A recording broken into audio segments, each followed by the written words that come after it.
உங்களுக்கு 1000 பிரச்சனைகள் இருக்கலாம்.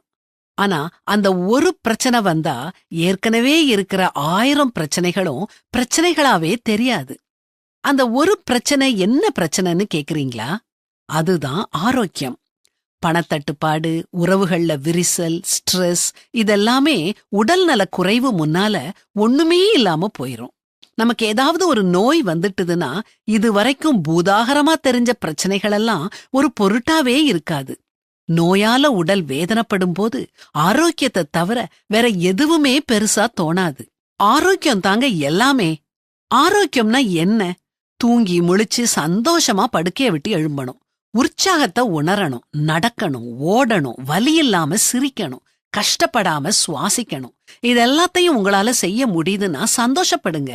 ஆனா நாம இதெல்லாத்தையும் ஒரு பொருட்டாவே எடுத்துக்கிடுறது இல்ல. நோய் வரும்போதுதான் நோயற்ற வாழ்க்கையோட மதிப்பு நமக்கு தெரிய வருது.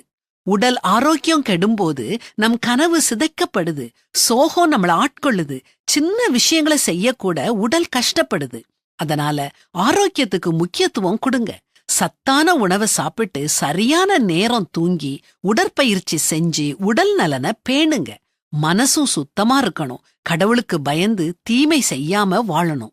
ஆண்டவருக்கு அஞ்சி தீமையை அறவே விலக்கு, அப்பொழுது உன் உடல் நலம் பெறும், உன் எலும்புகள் உரம் பெறும் அப்படின்னு வேதாகமத்துல போட்டிருக்குது. இன்னைக்கு நீங்க ஆரோக்கியமா இருக்கீங்களா? கர்த்தருக்கு நன்றி சொல்லுங்க. உடல்நல குறைவோட இருக்கீங்களா? உங்க வாழ்க்கை முறைய மாற்றுங்க.